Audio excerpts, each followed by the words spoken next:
ciidanka qaranka Jamhuuriyadda Soomaaliland ee jiida hore buu hodlay Qorlugud ayaa kormeer ku tagay deegaanada Hagogan ee Sool joogtay iyo baliga Kalshaale. Ciidankan ayaa inta ay ku jireen kormeerkani waxay kulamo la qaateen odayaasha waxgaradka deegaanadaasi ay marayeen, waxaana kala hadlayeen adkeynta nabadgelyada iyo xasiloonida deegaanadani. Amaduulaha guutada 130aad ee ciidanka qaranka Jamhuuriyadda Soomaaliland ee jiida hore Jaamac Ismaaciil Xaashi ayaa sheegay in ay tallaabo sharciga waafaqsan ka qaadi doonaan maleeshiyaadka mushahar qaata maamulka Puntland kuwaasi oo safar ku yimid deegaanada Kalshaale iyo Hagogan waxaana sidoo kale uu taliyuhu sheegay in ay ka go'an tahay adkeynta xuduudaha dalka iyo guud ahaan gobolka Buuhoodle. waxaana kamid ah hadaladiisii amaduulaha guutada 130aad ee Buuhoodle magacaygu yahay Jaamac Ismaaciil Xaashi. halkan aan ku sugan hadda waxa weeye Kalshaale.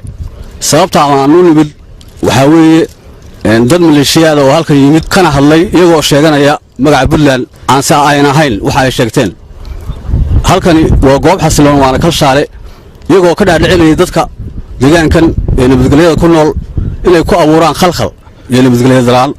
haddana waxaan idin sheegaynaa goobo kale waan soo maray kuwa kale waan tagaynaa. socdaalka iyagu uu ku saleysnaa in ciidanka qaranka Jamhuuriyadda Soomaaliland uu meel uga soo wada jeedo waxa la wixii carqaladeynaya ama dhibaato ku haya deegaanka. geesta kale taliyaha guutada 11aad ee ciidanka qaranka Soomaaliland ee jiida Buuhoodle Nuur Muuse Gadiid ayaa sheegay in ay dhirbaaxo kulul ku dhufan doonaan cid kasta oo ku soo xadgudubta xuduudaha Soomaaliland. waxaana kamid ah hadaladiisa anigoo ah Colonel Nuur Muumin Muuse Gadiid ahna taliyaha guutada 11aad ee degan jiida Qorlugud.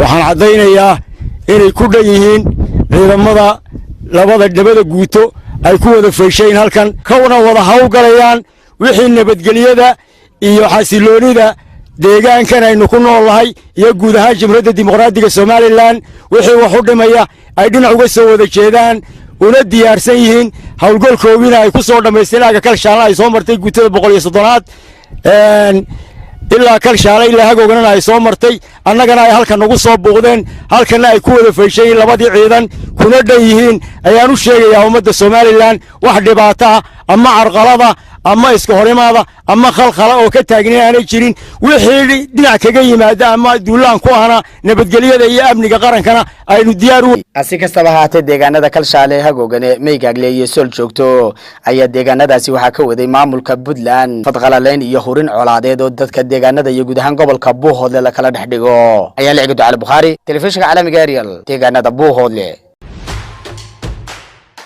adeega cusub ee shirkadda Dahabshiil iyo Dahab. haddaba macmil adeegan cusub ee casriga ah waxa uu ku sahlayaa in adigoo jooga gurigaaga ama goobtaada shaqo aad lacag ugu xawishid asxaabtaada iyo ehelkaaga jooga daafaha dunida.